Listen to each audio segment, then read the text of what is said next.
അപ്പോൾ നമുക്ക് വിഷുക്കണി റെഡിയാക്കാം കേട്ടോ. എനിക്ക് അത്യാവശ്യം നല്ല പനിയും ജലദോഷമൊക്കെ പിടിച്ചു, അതുകൊണ്ടാണ് എൻ്റെ മുഖത്തിൻ്റെ കോലം ഇങ്ങനെ ഇരിക്കുന്നത്. അതുപോലെ തന്നെ ഇപ്പോഴും ശരിയായിട്ടില്ല കേട്ടോ, സൗണ്ടൊന്നും എടുത്ത് എനിക്ക് സംസാരിക്കാൻ പറ്റുന്നില്ല.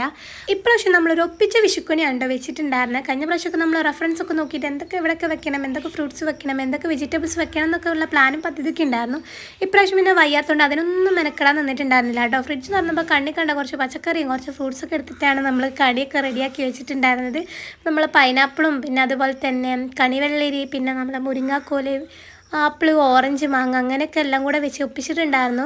കണിക്കൊന്നും പിന്നെ ഞാൻ ആദ്യം ഫ്രണ്ടിൽ വെക്കാനാണ് വിചാരിച്ചിട്ടുണ്ടായിരുന്നത്. അപ്പോൾ അത്ര രസം തോന്നിയില്ല. പിന്നെ ഇങ്ങനെ ബാക്കിൽ കുറച്ചിങ്ങനെ വിരിച്ച മാതിരി വെക്കാമെന്ന് വിചാരിച്ചു. ഇത് പിന്നെ ഭംഗിയായിട്ട് തോന്നിയിട്ടുണ്ടായിരുന്നു കേട്ടോ.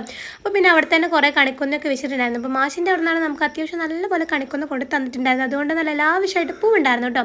അപ്പോൾ ഇതാണ് ഞാൻ രാവിലെ നോക്കിയപ്പോൾ കണ്ട നമ്മളെ വിഷുക്കണി. അമ്മമ്മച്ചി ബാക്കി എല്ലാം സെറ്റ് ചെയ്ത് വെച്ചിട്ടുണ്ടായിരുന്നു. അപ്പോൾ ബാക്കി വിശേഷമായിട്ട് ഇനിയും വരാം. ടാറ്റാ.